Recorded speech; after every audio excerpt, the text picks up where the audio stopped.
Hello दोस्तों, आपका स्वागत है आपके अपने YouTube channel future care public school में। आज हम इस वीडियो में बिहार बोर्ड क्लास 10th के हिंदी के चैप्टर 5 नागरी लिपि के महत्वपूर्ण सभी ऑब्जेक्टिव प्रश्न को देखेंगे, जो कि आपके 2023 एग्ज़ाम के लिए काफ़ी महत्वपूर्ण है। तो चलते हैं प्रश्न के ऊपर। पहला प्रश्न यहाँ पर है कि नागरी लिपि पाठ के लेखक हैं। देखिए, आपने ये प्रश्न पढ़ा होगा और चैप्टर भी पढ़ा होगा कि नागरी लिपि पाठ के लेखक कौन है। यहाँ पर देखिए 2 वर्ष पूछा गया है, ये प्रश्न 2019 और 2020 में पूछा गया हुआ है। तो नागरी लिपि पाठ के लेखक कौन है, यहाँ पर ऑप्शन देखिए, यतीन्द्र मिश्र, गुणाकर मूले, अमरकांत, अज्ञय जी। तो बताएं। तो देखिए, नागरी लिपि पाठ के जो लेखक है वो कौन है, गुणाकर मूले हैं। तो इसका आंसर क्या हो जाएगा, ऑप्शन आपका बी हो जाएगा। अगले प्रश्न को देखते हैं। तो देखिए, अगला प्रश्न यहाँ पर है, जो कि ये प्रश्न 2020 में पूछा गया हुआ है कि नागरी लिपि पाठ साहित्य की कौन सी विधा है। विधा मतलब आपको मालूम होगा कि कहानी है कि निबंध है कि स्मरण है कि डायरी है कि भाषा है, बहुत सारा होता है ना। तो नागरी लिपि जो है पाठ है वो साहित्य की कौन सी विधा है, बताएं। कहानी है कि निबंध है कि आपका स्मरण है कि आपका डायरी है। तो यह जो है एक प्रकार का निबंध है। तो इसका आंसर क्या हो जाएगा, ऑप्शन आपका बी हो जाएगा। समझ गए। अगला यहाँ प्रश्न है कि नागरी लिपि की आरंभिक लेख कहाँ से मिले हैं। नागरी लिपि के जो आरंभिक लेख है यह कहाँ से मिला है। ऑप्शन आप देख लें, उत्तर भारत, फिर आपका दक्षिण भारत, पूर्व भारत, फिर आपका पश्चिम भारत। तो जो नागरी लिपि है इसका जो आरंभिक लेख जो है यह जो है आपके दक्षिण भारत से मिला है। समझ गए। दक्षिण मतलब निचली ओर से, इधर से नीचे की तरफ से, भारत का जो नक्शा होगा नीचे की तरफ से। आगे बढ़ते हैं। तो यहाँ देखिए, अगला प्रश्न यहाँ पर है कि नागरी लिपि के टाइप कब बने। ऑप्शन यहाँ देखिए, लगभग 3री सदी से पहले, लगभग 2री सदी से पहले, लगभग 1ली सदी से पहले, लगभग 4थी सदी से पहले। तो नागरी लिपि के जो टाइप है वह जो है लगभग 2री सदी से पहले बना। तो इसका आंसर क्या हो जाएगा, ऑप्शन आपका बी हो जाएगा। नेक्स्ट यहाँ प्रश्न है कि नागरी लिपि में प्राचीन मराठी भाषा के लेख मिलने लग जाते हैं कब से, 8वीं सदी से, 9वीं सदी से, 10वीं सदी से या 11वीं सदी से। तो नागरी लिपि में जो प्राचीन मराठी भाषा थी उसके लेख जो है कब से मिलना शुरू हो जाते हैं। ऑप्शन आपने देखा होगा, याद कीजिए। तो आपको मैं बता दूं कि 11वीं सदी से जो है नागरी लिपि में प्राचीन मराठी भाषा के जो लेख है वो मिलने लग जाते हैं। तो इसका आंसर ऑप्शन डी हो जाएगा। अगला यहाँ प्रश्न है कि नागरी लिपि का प्राचीनतम लेख किस प्रदेश में मिले हैं। तो ऑप्शन देखें, ढक्कन प्रदेश, कलिंग प्रदेश, पांड्यन प्रदेश, फिर कोक्कन प्रदेश। तो इसका आंसर जो होगा वो ऑप्शन आपका ए हो जाएगा। ढक्कन प्रदेश में जो है नागरी लिपि का जो प्राचीनतम लेख में है वो मिले हैं। समझ गए। अगला यहाँ प्रश्न है कि देवनागरी लिपि में कौन सी भाषा लिखी जाती है। देवनागरी लिपि, ये तो बचपन से ही आपने पढ़ा होगा कि देवनागरी लिपि में कौन सी भाषा लिखी जाती है। तो देखिए, हिंदी, नेपाली, फिर आपका मराठी, उपयुक्त सभी। तो इसका आंसर जो होगा वो ऑप्शन आपका डी हो जाएगा। हिंदी तो होता ही है, इसका देवनागरी का लिपि जो होता है हिंदी होता है, हिंदी का लिपि देवनागरी होता है, वही बात है। तो यहाँ पर जो आंसर होगा वो ऑप्शन आपका डी हो जाएगा, उपयुक्त सभी। अगला यहाँ प्रश्न है कि कलिंग लिपि भारत के किस प्रदेश में लिपि है। कलिंग लिपि जो है भारत के किस प्रदेश की लिपि है। तो देखिए, असम, मणिपुर, बंगाल, उड़ीसा। तो जो कलिंग लिपि है यह जो है भारत के उड़ीसा प्रदेश मतलब उड़ीसा राज्य का जो है लिपि है। तो इसका आंसर क्या हो जाएगा, ऑप्शन आपका डी हो जाएगा। नेक्स्ट प्रश्न है, गुणाकर मूले का जन्म कब हुआ था। ऑप्शन आप देख लें, 1935, 1925, 1916, 1908।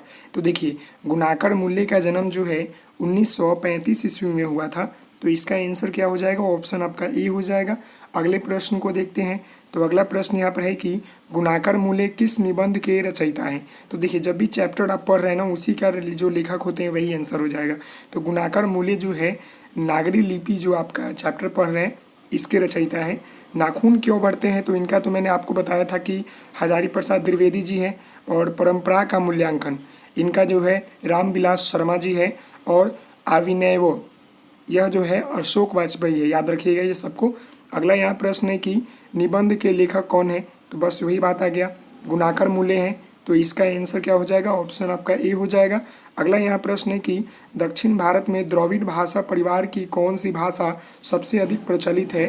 तो देखिए, तो प्रचलित होगा, प्राचीन है, सॉरी अधिक प्राचीन है। यहाँ पर प्रश्न पूछ रहा है कि दक्षिण भारत में जो द्रविड़ भाषा परिवार की कौन सी भाषा जो है सबसे अधिक प्राचीन है, मतलब पुराना है? तमिल, तेलुगु, मराठी, कन्नड़। तो बताएं क्या होगा?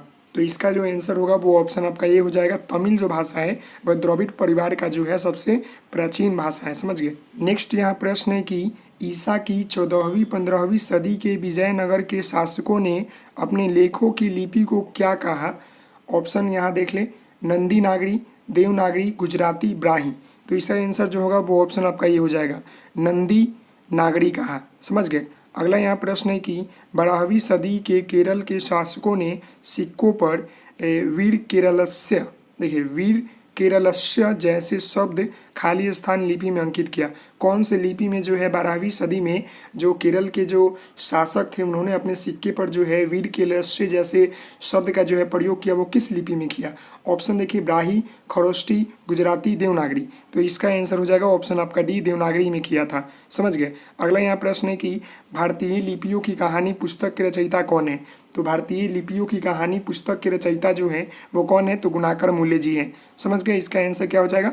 ऑप्शन आपका डी हो जाएगा। अगले प्रश्न की ओर बढ़ते हैं। तो देखिए अगला प्रश्न यहाँ पर है कि पहले दक्षिण भारत की नागरी लिपि क्या कहलाती थी, अथवा विजयनगर के राजाओं के लेखों की लिपि को क्या नाम दिया गया?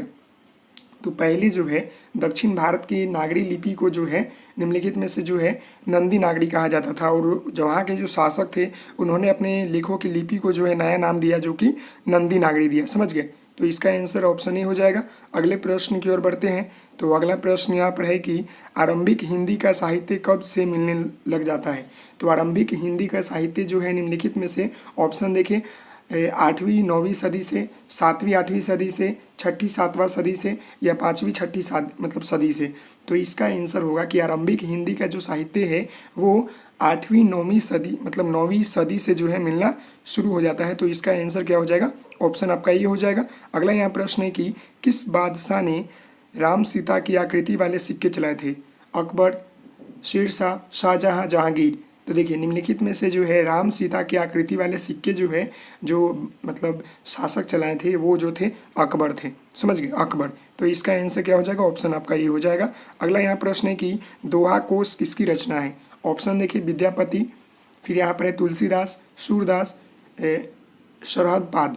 तो देखिए इसका आंसर हो जाएगा आपका सरहपाद। इसका जो आंसर होगा ऑप्शन डी हो जाएगा।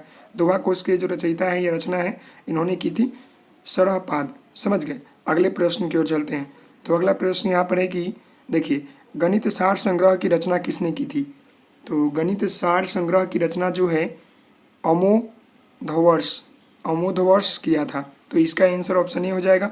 अगला प्रश्न जो कि लास्ट प्रश्न है इस चैप्टर का कि परमार शासक भोज कहाँ के रहने वाले थे?